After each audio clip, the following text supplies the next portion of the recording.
Happy Friday. Welcome into the CHGO Blackhawks Podcast.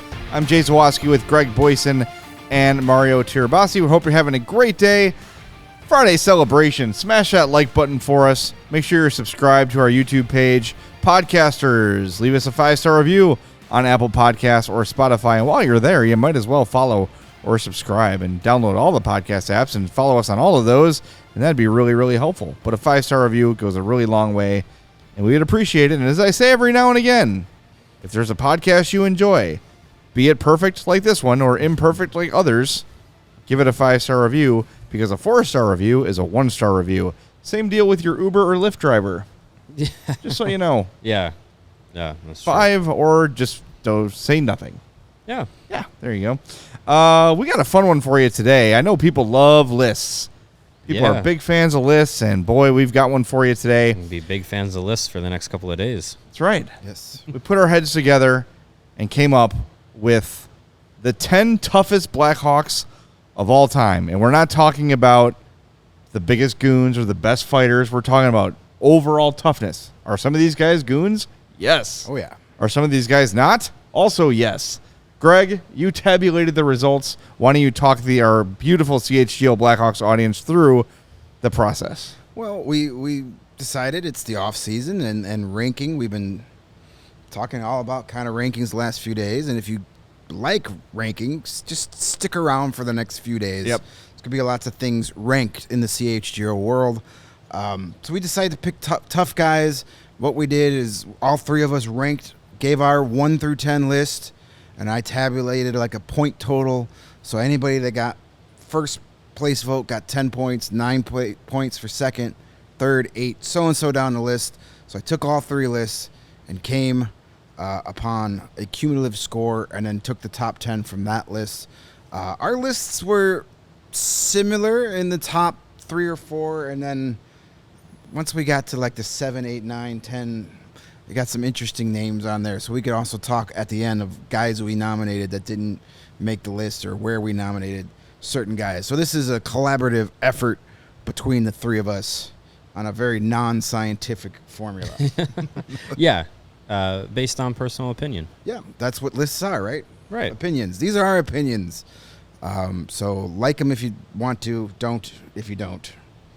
There you go. Sounds like a plan. All right, let's kick it off. Yeah, let's get going. Number 10. We got to get back on the course. Let's go. On our list of toughest Blackhawks, good old number 7, Brent Seabrook. Yep. I like to say that Brent Seabrook left pieces of himself on the United Center ice every game, because you talk about a guy who was willing to block shots, finish checks, absorb checks to make plays. The guy just did it all. And, oh, yeah, he was still a great defenseman and a pretty good puck mover and scorer of his own. Yeah. Brent Seabrook, top to bottom, just a badass. Yeah, a guy that was heart and soul of a lot of those Blackhawks teams. Defensively, responsible, big bruiser, could punch you in the face, block a shot, lay a big hit, score a big goal, a little bit of everything. Yeah, I had him on my list for sure. Like, you can't make a list of toughest Blackhawks without listing him. And, if his body led him, I think he would have still played out most of the contract that he had left. But only 1 year left on that. Yeah. So I think, he's a guy that wanted to grind it out, wanted to be, continue to be that, that warrior to play through everything, but body catches up with you. But, yeah, absolutely one of the toughest guys to play. Yeah, I mean, when you look at what ended his career, I mean, they literally basically said, you need to have surgery on your entire body. Everything. Yeah, both shoulders, your hip, your core muscle. It's your gonna be knees. RoboCop now. Like, we're gonna invent body parts just so you could go have surgery on it. But when I think of tough, when I was thinking of this category, it wasn't just about, does this guy like to punch dudes in the face? Is this guy a fighter? Brent Seabrook, he played a bruising style. He played a very physical style. That was part of his game. And he did it all the time. He played 15 seasons in the NHL. He played 78 or more games, meaning missing 4 games or fewer in 12 of those 15 seasons. To me, that's tough. Yep. How many nights, especially after the 3 cup wins. After post 2015, how many nights did he have to literally tape himself together to get out there and play at a high level? Yeah. Probably more than he lost count of or will ever know. Well, the other thing too about Seabrook is we could talk about physical toughness, and we're going to, of course, but the mental toughness thing too, where never did the moment seem to get to Brent Seabrook. That was a guy who, when there was a moment, he would rise to it. Mm-hmm. Overtime, Game 7, 2013 against Detroit. Jonathan Toews in that same series flipping out in the penalty box, and Brent Seabrook's one who goes in there and says, "Hey, numbnuts, suck it up. Let's go. We need you if we're going to win this series." Kind of turned the whole thing around, got Jonathan Toews back to where he needed to be, and stop freaking out, stop having a temper tantrum, and come out and be our captain again. That was Brent Seabrook who led it. And if you talk to guys on that team, Jonathan Toews wore the C. He was the captain. He was the lead by example guy. Seabrook was the dude always talking in the locker room, always talking on the bench. He was really the vocal and spiritual leader of that team. Yeah. Yep. I believe the direct quote in the penalty box was, "Stop being a pudwhack." I believe that's what he said. Yeah. I believe so, yeah. What was it called? The lip reading videos? Oh, Bad yeah. lip reading? Yeah. Stop being a pudwhack. Don't be a pudwhack, Johnny. or they're going to make fun of you on a podcast in 10 years. That's right. Exactly. Hey, it worked out, and Brent Seabrook, one of my all-time favorite Blackhawks. Yep, There's no hard to doubt argue about with it. that. All right, number 9. Should let you announce this one. It's your guy. It's my guy, Steve Larmer, Gramps, the 9th toughest Blackhawk of all time. Many reasons. First and foremost, he played 891 games for the Blackhawks in a row. Yeah. Never missed a game in, 11 straight seasons, including one season in 92-93 where they played 84 regular season games. Just for fun. Yeah, why not? Yeah, he played 2 more. And he played throughout the 80s, not missing a game. If you weren't around for 1980s hockey, it's a different beast altogether. Those Minnesota North Star, look up the St. Patrick's Day Massacre. Yeah. Look up Blackhawks North Stars fights. That was every night. Yeah. And Steve Larmer, great goal scorer, scored over 40 multiple times, played on a line, played with Dennis Savard and Al Secord. Those 2 guys, they'd score a goal and then beat the piss out of you. Not necessarily with fists, but just tough as nails. Steve Larmer needs to be in the Hockey Hall of Fame already. It's insane that he's not. To play 11, to play the entire 1980s essentially without missing a game and playing the way he did and produce. A true power forward in the sense of the way we think of it now. There was an era there for a while where you had your Todd Bertuzzi's and just giant, not that Bertuzzi didn't have skill, right? But you know what I mean? Larmer was the kind of guy who, not the biggest guy in the world by any means. Super undersized for that era, only 5'11". But fearless. Yep. Fearless going to the net, fearless standing in front, fearless redirecting pucks, and could score with the best of them. A great player. And when we talked to distorted Bernie Nichols, we said, why is he not in the Hall of Fame yet? And he said, I couldn't tell you. Yeah. There's no reason for it. And hopefully, I hate to say this stuff, but you see what's happening with Steve McMichael, right? You want these people to have their moment while they're still here. Not that Steve Larmer is old or anything, but damn it, the guy deserves it. Yeah. Find me. Has anyone found anyone who's made an argument against Steve Larmer's Hall of Fame chances? I don't know. I don't get it. Because there's not one. He's got the Stanley Cup. He won it with the Rangers. Yeah. He won the Calder with the Blackhawks. Again, he was the league's Iron Man holder for a while. Just constant, and then and all those years with the Hawks, those 11 years without missing a game, was consistent as hell. And an over point per game player. Yeah. What is the missing qualification? I don't know. Oh, yeah. Never played for the Maple Leafs, I guess. He checks all the boxes for a Hall of Fame resume. And yeah, I mean, you talk about the ability to be an Iron Man through the 80s in that generation of hockey, that is something to behold. So for sure, if Steve Larmer had that 11-year run with the Canadians or the Maple Leafs, you're damn right he's in the Hall of Fame. Well, you'd think being on the Hawks and Rangers would be enough, but apparently not. So I'm looking at the similarity scores here on Hockey Reference, which they do on all their profiles. So through 15 years, the comps are Joe Mullen, Hall of Famer, Logan Couture, probably will be, Dino Ciccarelli, Hall of Famer, Vincent Domfus is not, Dave Andrechuk is a Hall of Famer. Norm Ullman is a Hall of Famer. Ron Francis is a Hall of Famer. Peter Sikora is not. Jason Arnott, probably not. Patrice Bergeron, absolutely. If you want to do it for career, Rod Gilbert, Hall of Fame. Logan Couture will be. Joe Mullen, Peter Sikora, Matt Duchene, Thomas Vanek, that's surprising. Darryl Sittler, Hall of Fame. Dino Ciccarelli, Hall of Fame. Vincent Damphus, and Brad Richards. There's my point. You put Darryl Sittler on the Blackhawks and you put Steve Larmer on the Maple Leafs. Oh, God, forget Steve it. Larmer's in the Hall of Fame and Darryl Sittler's not. Yep. Well, that's frustrating. All right. Anyway, that's a whole other show that we've probably already done. Number 8 on the list. It's one of the most intelligent and well-spoken hockey people you'll ever see. But back when he played, he would end you, thus the nickname the Grim Reaper, Stu Grimson. Yeah. Now we're talking goons. Yeah. I didn't have him on my list. I had some recency bias on my list. But Sure. I mean, this guy went from being a hockey goon to a practicing lawyer. Yep. Which surprised the hell out of me. When they had him on, when they first started bringing him on the NHL Network, I believe they first brought him on as like their legal analyst. Yeah. And then he evolved into being a game analyst too. And I remember having him do like wait, what? Yeah. That's Stu double Grimson, take, and yeah. he's a lawyer. Yeah. Wow, that shocked me. But yeah, Stu Grimson was not a guy you wanted to piss off back in the day. 729 games, 2,113 penalty minutes. His max penalty minutes with the Hawks, 234 penalty minutes in 54 games in 1991-92. His ultimate career high was 235 in 72 games with the LA Kings in 2000-2001.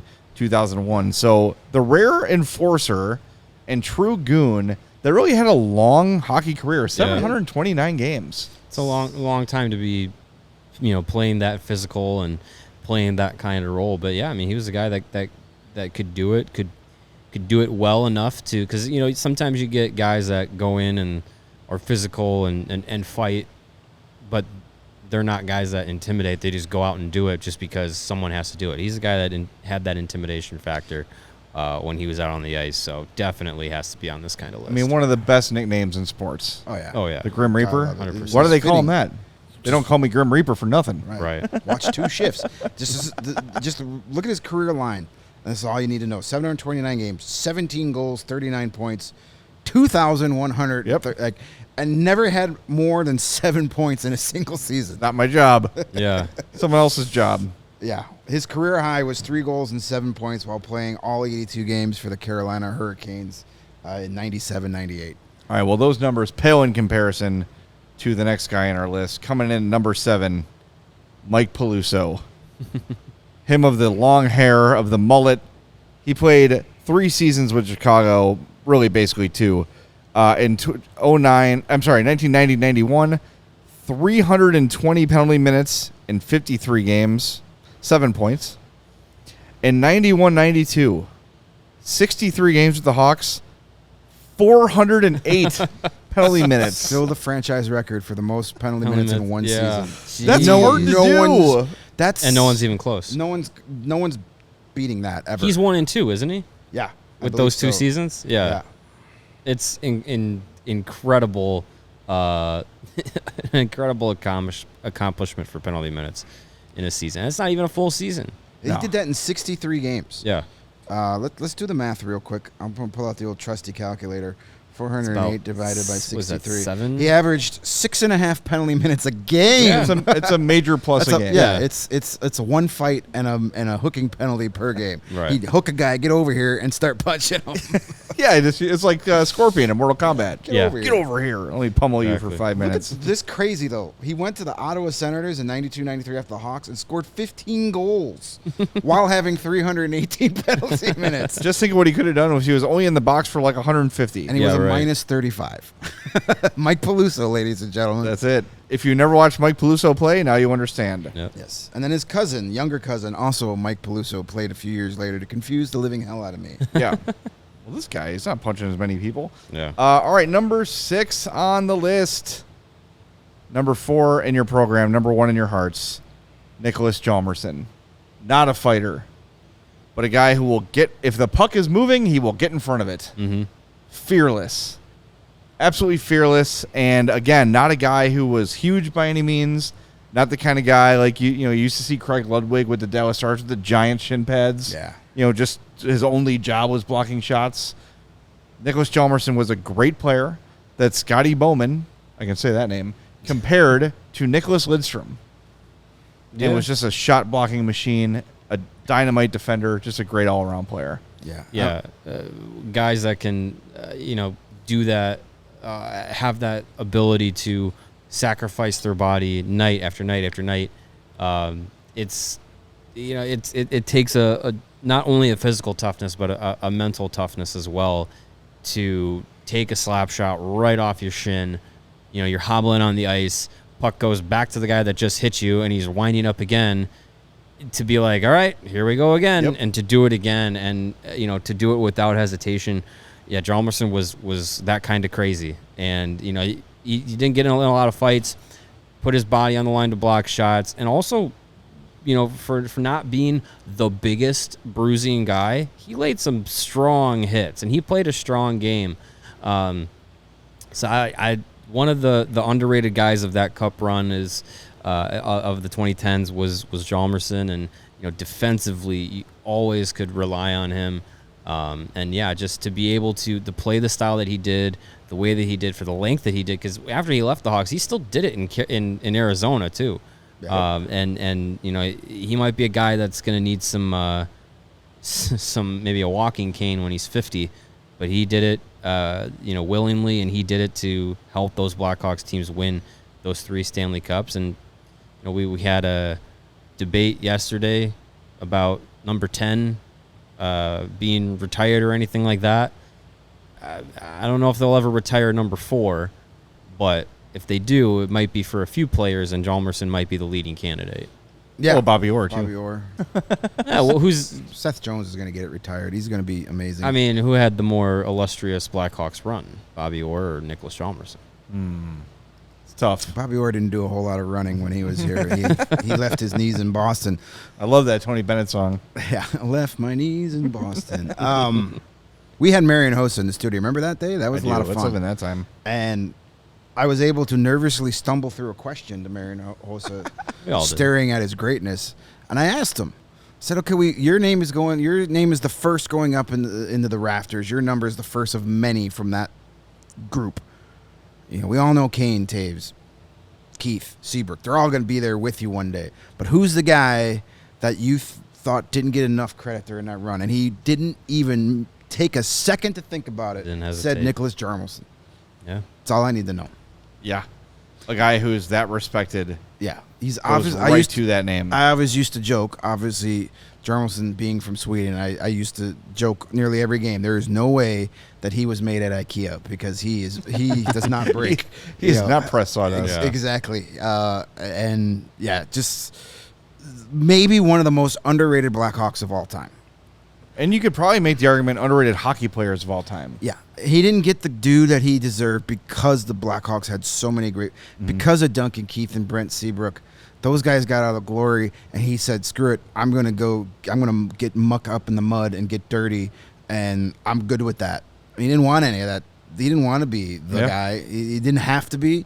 He just went out and did his job, and showed up after 60 minutes with all kinds of different colored bruises all over his body. Yeah. You Looks wonder like the what... Swedish flag, a lot of blue and yellow. Yeah. Quite a bit You of won- purple, probably. You too. wonder what Hjalmarsson's legacy and lore with the Blackhawks would be if those offsetting penalties weren't called at the end of the third period in the Detroit Game 7 against Detroit, and his goal with like a minute and a half left in the Should've game been. counted. It Should've could have been a completely different narrative around He him. got an offsetting penalty for allowing himself to be tackled at the Red Wings Yeah. bench. I still Way to go, Brandon Saad. don't know Yeah. why that happened. So dumb. That worked yeah, out. Terrible man. call at a terrible time. it was. And he's not a guy that ever showed a lot of emotion, but man, was he pissed after that. He almost chucked his Yeah. stick. And rightfully so. He Yeah. should have. Yeah, he did 2 years later. He did. Yeah. Hey, it's a summer sunny side Friday. I hope you're having a great Friday. I know we are here on our much cooler CHGO studios here on Friday than it was on Thursday. Yeah, That it's was a lot ridiculous. cooler today than it is yesterday. Yeah, my clothes I wore yesterday are still stuck to me. That's how Yeah, I hot it couldn't take was. them off. Exactly. Sunnyside is your home for judgment-free cannabis shopping, a place for all kinds of visitors, are welcome to explore, discover, and purchase a wide array of high-quality products. Sunnyside has everything you need to elevate your summer, and you know who made us feel good this week, my friends? Bears quarterback Tyler Bagent. He lit up whoever it was the Bears played, the Colts. Sure. Last week, my friends. So there you have it. He's our feel-good player of the week. But Sunnyside is your one-stop shop for all your cannabis needs, no matter where you are on your cannabis journey. Hockey on the mind. Easy online ordering and in-store pickup. Great transparent loyalty program. Sunnyside Rewards is very easy to use. It's amazing. And, hey, check out the one in Wrigleyville. I've been to the one in Schaumburg. They're all great. They've got a ton all over. And their house of brands is second to none. I've talked a lot about Mindy's and Good News. Those are my two favorite brands. But I've heard awesome stuff about FloraCal. Born on the West Coast, FloraCal Farms is committed to rigorous pheno hunting and small batch cultivation practices that yield only the best results. Flower is always hand trimmed and expertly cared for to ensure only the best flower, vapes, gummies, and pre-rolls go to market. And through August, head to sunnyside.shop and use that code CHGO25 at checkout for 25% off your total order. One use per customer, not stackable with other promotions, but you don't have to be a new customer. Anyone can use that code CHGO25. So pick up everything you need to elevate your summer. Must be 21 plus or an Illinois MedCard holder. Also, I'm so sorry. I was just about to say. Also, Sunnyside has released a new live resin joint out that just came out. Oh. So if anyone's interested in live resin, Do you have some here? not here, no, not in the workplace. Good for you, Sarah. Me neither. All right, Greg, you can And they're go. a sponsor. Does that sound believable? Yes, absolutely. Great. That's what I was going for. Hey, are you in the market for a new or used vehicle? Surely. Could be. Well, if you are, then we've got some fantastic news for you because Ray Chevy in Fox Lake has joined the CHGO team. And they've got this thing over there called the Ray Price Promise. Have you heard about this? It's a guarantee that the price you will see online is the price you're going to pay when you go into the dealership. We found that in many cases, other dealers will raise the price on you when you come into the dealership, saying things like, are you a recent college grad? Are you active in the military? Are you a farmer? Yeah, right. And in most cases, the answer will be no. And that's when the other dealers will raise the price on you, saying some garbage like the price online included these limited rebates that you don't qualify for. Well, at Ray, that is not the case. The price you see online is the price you pay with no add-ons to the price ever. In fact, Ray will do everything possible to find additional savings for you, which may make the price even lower than what you saw online. As one of the top-selling dealers in the Midwest, you'll always be able to shop one of Chicagoland's largest inventories and save big at Ray Chevy because they now have over 100 Chevy Track models available starting at $21,495. That sounds like a heck of a price for a brand new vehicle. Oh, yeah. And now, through August 31st, all buyers can qualify for 0% financing, make zero payments until 2024, plus put no money down, and best of all, pay zero hidden fees with the Ray Price Promise. Visit Ray Chevrolet in Fox Lake or raychevrolet.com. They've been serving the community since 1963. Find new roads at Ray Chevrolet. All right, recapping number 10 through number 6 of our top 10 Blackhawks tough guys. Number 10 was Brent Seabrook. Number 9, Steve Larmer. Number 8, Stu Grimson. Number 7, Mike Peluso. Number 6, Niklas Hjalmarsson. And coming in at number 5 was a guy that I was scared of as a child, Dave Manson.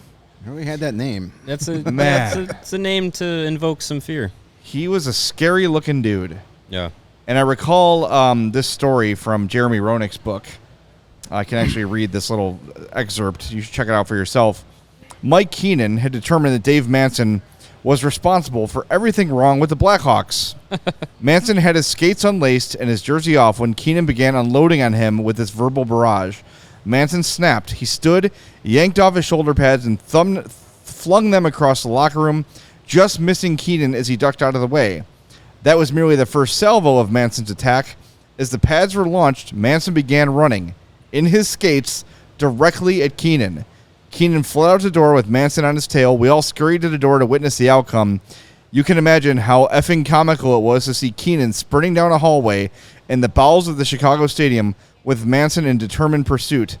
As he chased Keenan, sparks were leaping off Manson's skates as the blade scraped against the cement.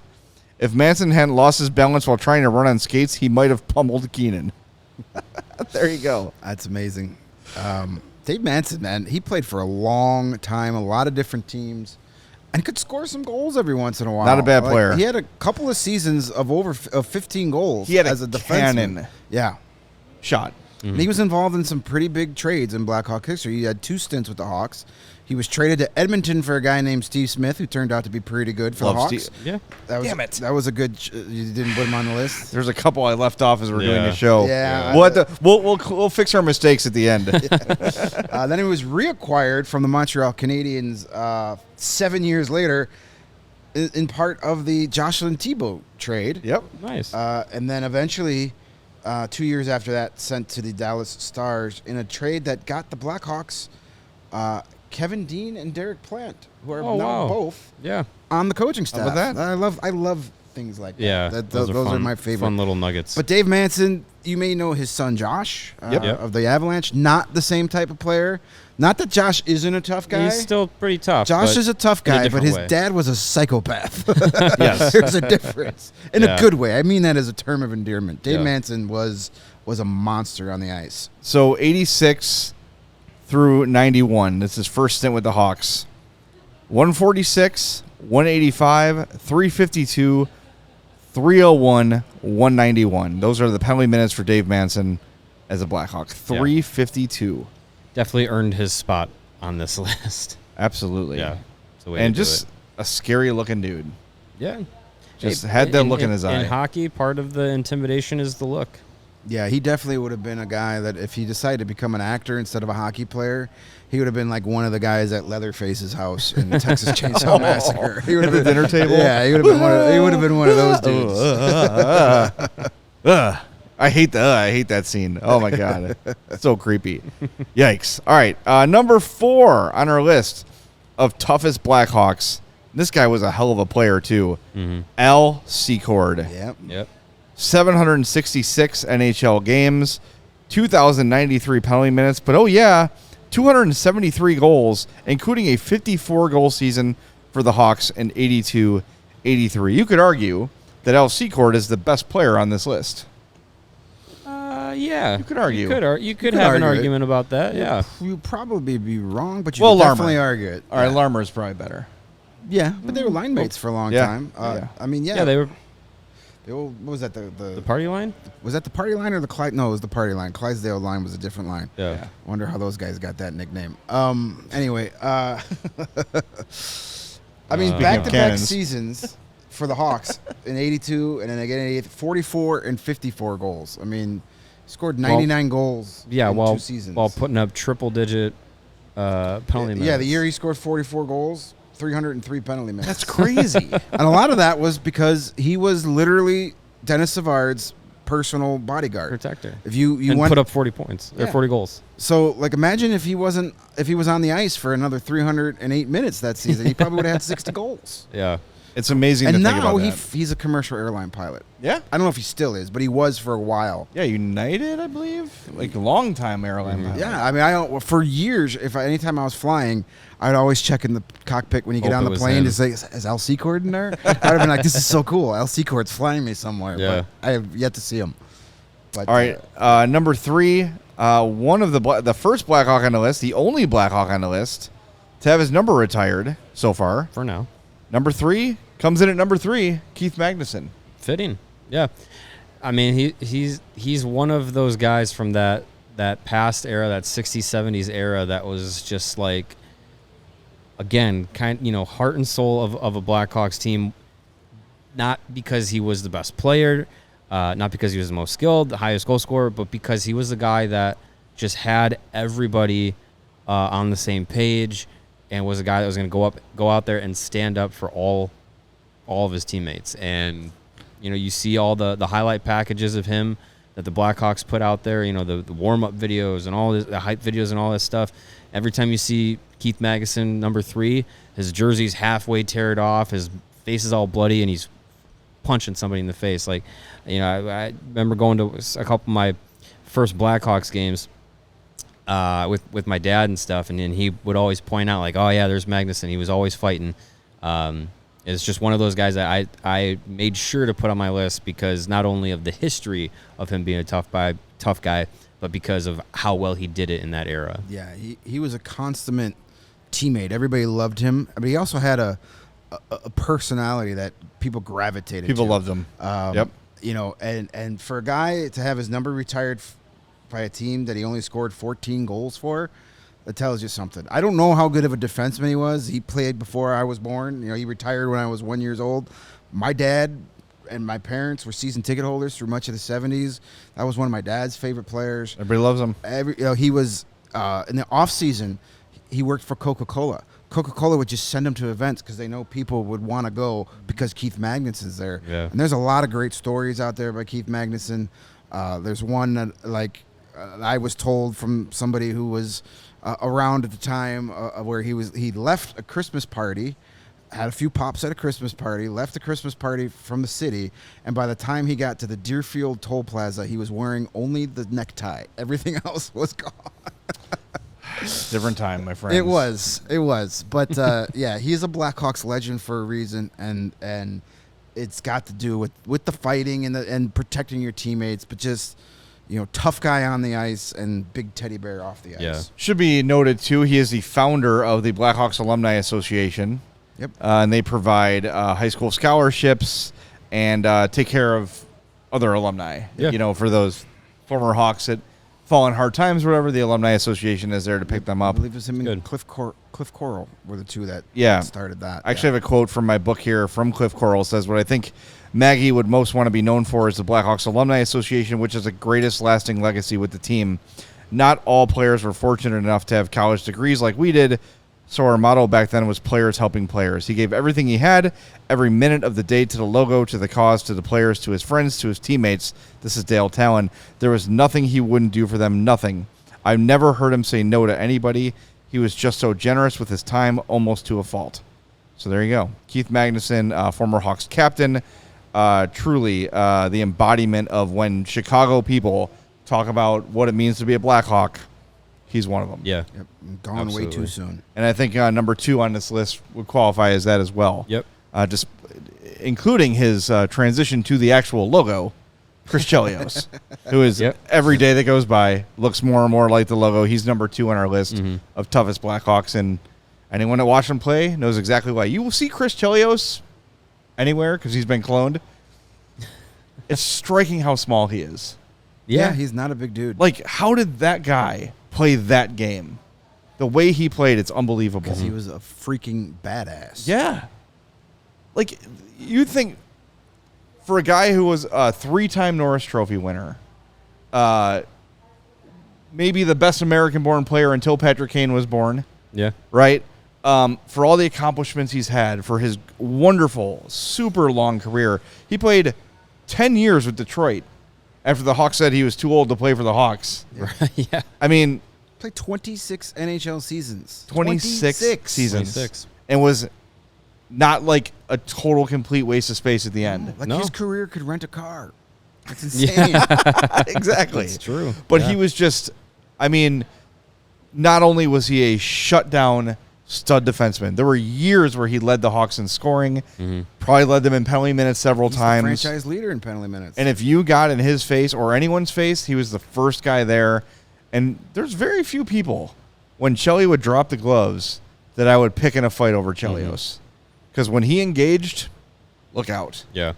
Yeah, I mean, as a defenseman, in an era where you didn't get a lot of offense from your defenseman, I mean, with the Blackhawks, he had 56 points, 73 points, 60 points, 72 points, while racking up 200 penalty minutes. Like, a lot of those were like, he was the guy, the first to drop Crazy. the gloves. Yeah. He'd be the guy that jumps in the middle of the pile and pulls guys off. I mean, when you get a chance to meet Chris Chelios and have a conversation with him face to face, close up, you could just see like the war wounds. Oh, right yeah. there. Yeah. Little peek behind the curtain. Chelios was number 1 on my list. Okay. I voted him number 1. So it was not a unanimous number one. I had him number one. You guys both had him number two.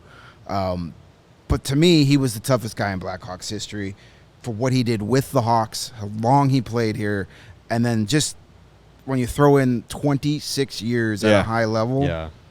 To talk about guys, we talked about Seabrook having to duct tape himself to get on the ice for some of those late seasons. I mean, I can't even imagine what Chelios had to go through when you talk about, the 90s and the 80s when the, team doctors, the medical staffs weren't a little as different. sophisticated as they are now. They didn't have as many options available to them to help them stay healthy. There was no nutrition, there was no dietitian, there was no treadmill anywhere. Well, I remember he would take the exercise bike into the sauna. Yeah, don't do that. That's wanting to die. Yeah, that's. I mean, he had to sweat out the night before many times, but the morning before. It's just it's crazy. Imagine that. Imagine writing it. I mean, I was just about to say, I go in the sauna too, like after a workout. Yeah. He would He would take the bike into the sauna with him. Sauna. That's like riding really an exercise bike yesterday. Yeah, that's really Yeah, dangerous. It's borderline psychotic. Yeah, it's nuts. No, thank you. It's not recommended by most doctors to do that. I mean, 9 out of 10 doctors recommend not doing that. Don't do that. And the other doctor is Dr. Chelios. Is dead. It's dead. So yeah, I mean, it's in that era to play that way, and like you said, Jay, like being around the team, being around, he hangs around the team a little bit. We've crossed paths with him before. And not the biggest guy, and as you get older, you kind of lose some.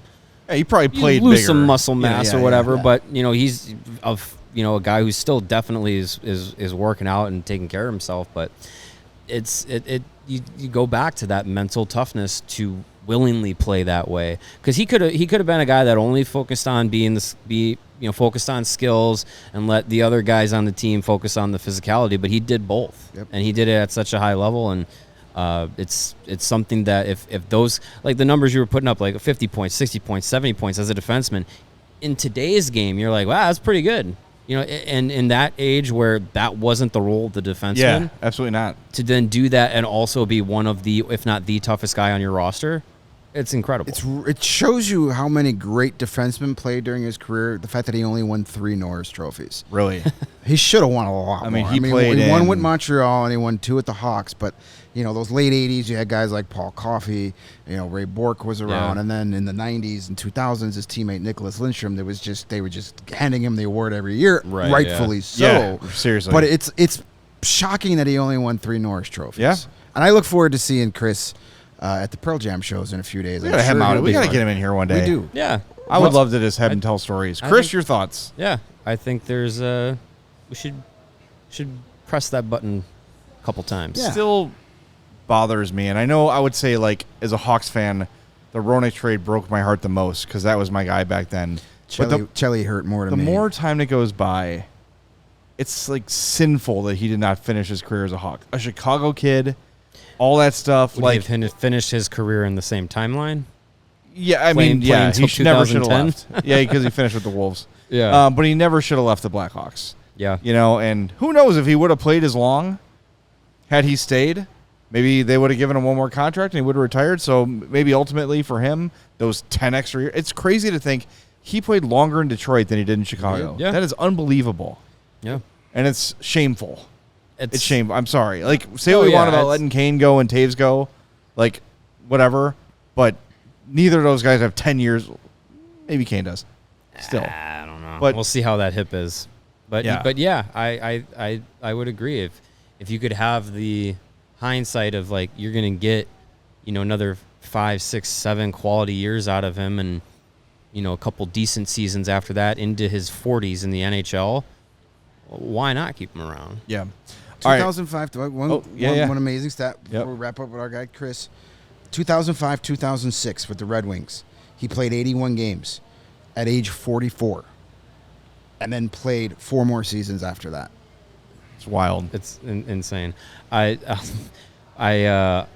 booted up NHL 2002 a couple weeks ago, and I undid some of the wrongs of the Blackhawks. I put Roenick back on. I put Chelios back on, all that stuff. Stanley Cup, my friend. And I put Chelios on the Blackhawks. did one season, and then he retired. And I was like, wait, no, you're supposed to play another 8 years. What the hell? Buddy, what are you doing? That's funny. Yeah. All right, we're going to reveal number one next, but also probably some guys we missed. I know I missed a couple. Yeah. And, we make these things. You're like trying to go through everyone in the history of the game. You're going to forget some. But I have one was already sort of revealed and another one that is a huge whiff by me. So we'll get to that and number one coming up next. But first, we want to tell you about our friends at Goose Island. Yeah, Goose Island. They are the proud beer sponsors of us here at CHGO. And they have been Chicago's beer since 1988. And I can tell you right now, the Goose Islands are going down nice and smooth out there at Cog Hill at our golf event going on right now. We got to get back to that pretty soon, so we should wrap up here in a couple minutes. Golf carts idling outside. We're slow playing a little bit today. Yeah, the group behind us is going to get real pissed. Brutal. But hey, they can enjoy a couple Goose Islands while they wait. You can have the Goose IPA, the 6-time medal winner at the Great American Beer Fest, always in style with the citrus aroma and bold hop finish. Of course, you got the Full Pocket Pills, the everyday beer that the Goose Island beer brewers are drinking. You got the Tropical Beer Hug, the dry-hopped Imperial IPA that is a 9.9 ABV and dangerously easy to drink. And you got the golden cans of 312, the wheat ale, the staple of Goose Island's beer roster. And they got, of course, their delicious seasonals. You got summertime shandies, and soon we will be into the Oktoberfest season. So you can get all these beers and more, ultra fresh, brewery exclusive beers at their 2 Chicago locations. You can go to the Goose Island Original Brewhouse on Clybourne Avenue in Lincoln Park, or you can come to our neck of the woods here in the West Loop. You can go to their tap room on Fulton Street. Again, that is the Goose Island Beer Company, Chicago's beer. Hey, you know where you can get some Goose Island beer when you're on the go? Where? At our friends at Circle K.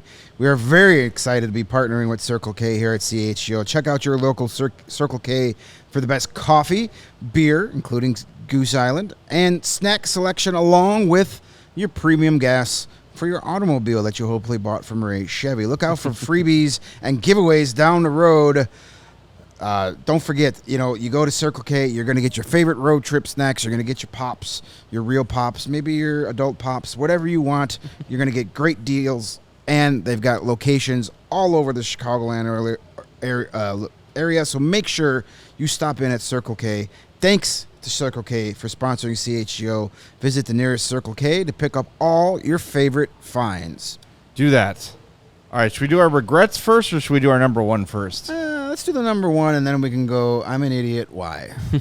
All right, number one, probably not a surprise, the all-time NHL heavyweight champ, number 24, Bob Probert.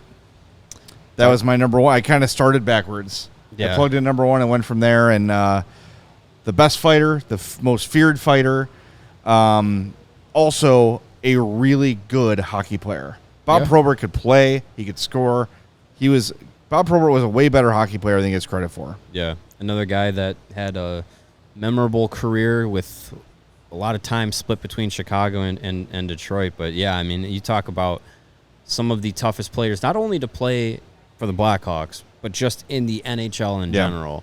Bob Probert is always on that list, and I mean he's a guy that his style of play, the way he played, the impact he had on the game in his career, not only was impactful in hockey, but it transcended hockey into some.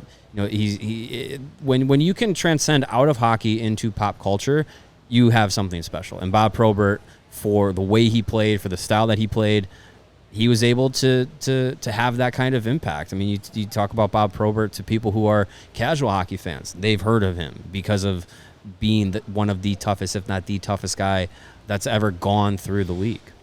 Yeah, I mean, we think about Probert as a Red Wing. He played so long there, but he only played 13 fewer games with the Hawks than he did with the Red Wings. So it's kind of an even split. Yeah. I had him number 2 on my list. Not, you really can't go wrong with Chelios. No, you're good either way. I had him 2 just because I think the last couple years of his run, he was more of a tough guy by reputation. Yeah, he ran out of gas a little bit. Yeah, the young pup on the other team is going to try and make a name for himself by going after Probert, and he'd kind of do one of these, paintbrush him while holding his head. So that's why I put him at number 2. But when all-time NHL tough guys, he's definitely on the Mount Rushmore. You know, he was a really good player. His first year with the Hawks, of course, he had to sit out a year for suspension. But his first season with the Hawks, he had 19 goals and 40 points while racking up 237. And that was in the clutchy grabby era. Yeah. So, I mean, he had a couple seasons of over 20 goals with the Red Wings. And it's pretty crazy to imagine for about 3.5 years, number 1 and number 2 on our list were teammates. Yeah. Yeah. Yep. Like, hey, if Chelios doesn't kill you, Probert will. Yeah, like, exactly. Someone's And going right. to get you. Those teams had other tough guys, too. Probert, though, was an all-star. 2 times in his career was top 10 in shooting percentage. And what you say, too, about, like, always having to fight the up-and-coming guy, towards the end, he started – he wouldn't win every fight anymore because, A, he's like, I'm so effing tired of doing this. Yeah. And you would have these kids come up trying to make a name for themselves, given everything they had to just go up against a champ. And he, like you said, he would hold an arm out there and he'd take some and make some. But the thing about Proby when he dropped the gloves was he knew he had to eat some to win. And you'd see early on some guys would get an edge, and then he would just get that arm straight, and it was over. There was a fight with him and Ty Domi. There were 2. When he was on the Red Wings and Domi was with the Rangers, the rematch is one where he's got Domi stretched out. Domi's bent over, leaning forward, and Probert's just boom, boom, uppercut, uppercut, uppercut, uppercut. Over, I think, maybe like 12 to 15 times. And the camera turns, and Domi is laughing. Because Domi had a head of concrete. Right, yeah. You just could not hurt the guy. No. But Proby's just giving him everything he's got over and over again, and Domi just looks up and he's laughing. Man, it was a different game back then. Different breed, yeah. And that dude, Domi too, like, you talk about guys who could just take a beating and keep on going. Mm-hmm. Well, But, man, Probert, when he, in Detroit, and he was influenced, make no mistake. Sure. that's why he had to sit out a season with the Hawks. When you got to Bob, you were done. Mm-hmm. It was over. You had no shot. And that team too had him and Joey Kosar, and like that team was loaded with tough guys too. Yeah. This was a guy that literally gave his life for the sport of hockey. Truly. And I recommend, if you've never read Bob Probert's book, appropriately called Tough Guy. Yeah. It's a heartbreaking book. There's it's a heart wrench. It actually, he wrote it, and it had to be completed after he died. Yeah. It's a heartbreaking book. There's some great hockey stories in there, but like unfortunately, like it starts off with him going through some of his health issues, and it's a tough read at times. But I highly recommend you go find out his book, Tough Guy: My Life on the Edge. It's the perfect title. There is also a movie adaptation of it, documentary rather, not a movie. Tough Guy, the Bob Probert story. I think it's on Amazon, and I see here that it's on what is it? Tubi? Tubi? Yeah, too. I think it's on there too, but I know for sure if you have Amazon Prime, Tough Guy, the Bob Probert story is on there, and yeah, it is heartbreaking. And I used to, when I was producing games at the Score, Bob kind of ended his career doing intermission reports and pre and post game.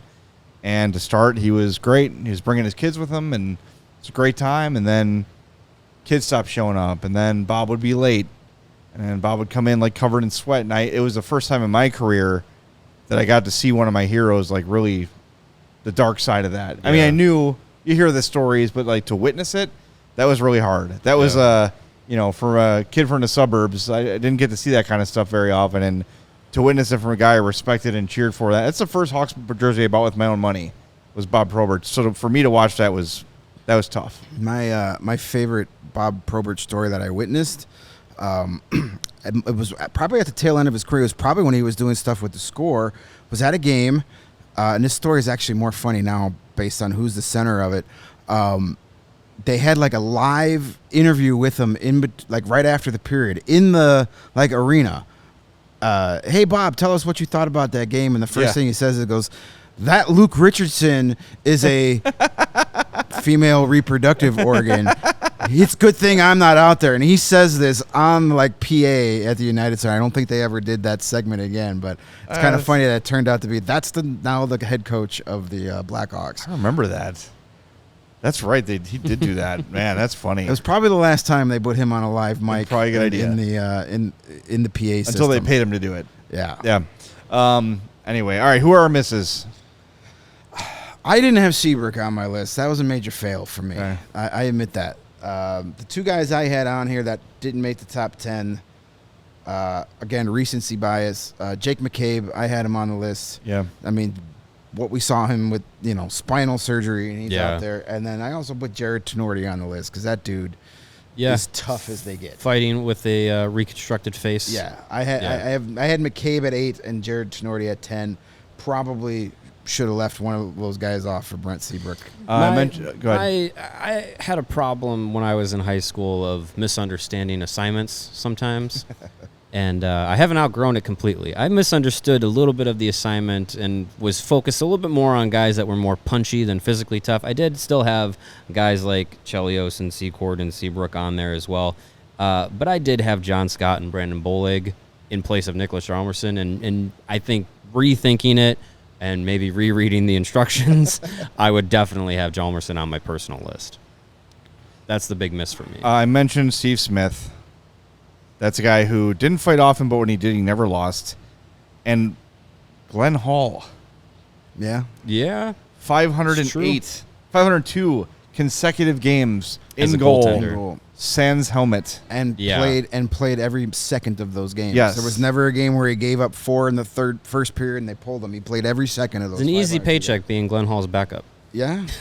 It was basically free season tickets. Yeah. Best seat Yeah. in the house.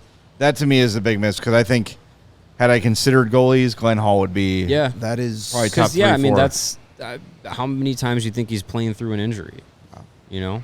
That's- And the risk factor of playing 500 straight games of goaltender without a mask, without the padding that they have now, that is a record. We talk about records that will never be broken. That is a record that will never be broken. Never No doubt. touched. Yep. That is one of those professional sports records that no one's going to sniff it. Nobody plays 5 consecutive games anymore. right. Yeah. Yep. All right. Well, that was fun. I hope everybody enjoyed that. A lot more of that sort of stuff coming up next week on CHGO Blackhawks. Monday, are we skipping mailbag? Yeah, I think we're going to put mailbag to We're going to rest pause the for- mailbag for a week. Since we've got some rankings to discuss. Yeah. We got a lot of fun stuff coming we up could next do week. mailbag Monday, Tuesday, Wednesday, Thursday, Friday, and have, we could have the same show 5 days in a row. There you go. Yeah, that's no fun. Nah, we'll pause the mailbag. We'll give the mailbag a week off. It needs a Yeah, maintenance we got to day. fix the seams. It's Yeah. been overused. It's been bursting for a while. Yeah, it's been very active this off season. We'll give him a week off. All right, but we got a lot of cool stuff coming up next week. We know you're going to enjoy it. Make sure on your way out you smash that like button, subscribe to the YouTube page, leave us those 5-star reviews. Make sure you're following us on your favorite podcast app. We're back Monday at 2 p.m.